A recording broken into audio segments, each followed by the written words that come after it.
আমি আছি এখন ইতালি নেপোলি পম্পে। তো এইখানে হচ্ছে শত বছর আগের পুরনো রাজার বাড়ি। সেই রাজার বাড়িতে যেই রাজার বাড়ি কিনা আপনার অনেক আলোচিত মানুষের মুখে মুখে এবং আমাদের কোরআন শরীফেও আছে। তো এই বাড়ি নিয়ে আর হচ্ছে একটা পাহাড় আছে, এই পাহাড় নিয়ে অনেক কথাবার্তা বা অনেক আলোচিত নাম। তো আমি সেই বাড়িতেই আছি। এইখানে আসলে দেখতে পারবেন আপনারা যে শত বছর আগের যে বাড়িগুলা, যে ঘরগুলা, যে রাস্তা। জাস্ট আমি একটু দেখাই আপনাদেরকে। এই যে হচ্ছে একটা বাসা 23 নম্বর। এখানে হচ্ছে রাজারা বসবাস করতো, রাজারা বা সৈন্যরা যাই হোক না কেন। এই যে 23 নম্বর বাড়ি, এই যে হচ্ছে তাদের নাম, বুঝছেন। আর দেখেন দেয়ালটা মানে কি অবস্থা হয়ে আছে, মানে এরকম মনে হইতেছে যে পুরনো অনেক, কিন্তু এত নিট অ্যান্ড ক্লিন ধারণার বাইরে। এটা হচ্ছে রাস্তা, এই রাস্তায়, বুঝছেন। এই যে হচ্ছে 25 নম্বর বাসা। এই যে যেমন একটা বাসা, এই বাসায় লোকজন থাকতো। তারপরে এই যে এদিকে দেখতে পাবেন যে ধ্বংসস্তূপ।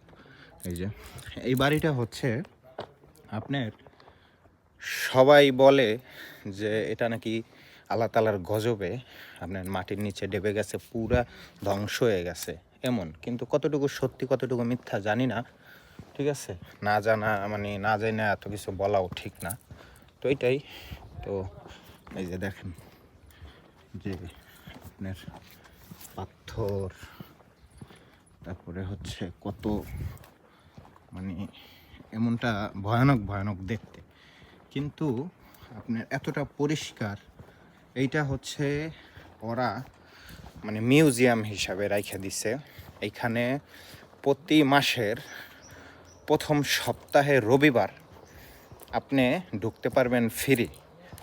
আর আপনার অন্য অন্য মাসে মানে মাসের দ্বিতীয় সপ্তাহে আপনার হচ্ছে টাকা পে করতে হবে 30 থেকে 40 ইউরো পর্যন্ত। তো এখানে আসলে হচ্ছে আপনার মনটা ভালো হবে, দেখতে পারবেন, ঘুরতে পারবেন। এই অনেক পুরনো স্মৃতি আছে। এই যে দেখছেন অনেক কিছু।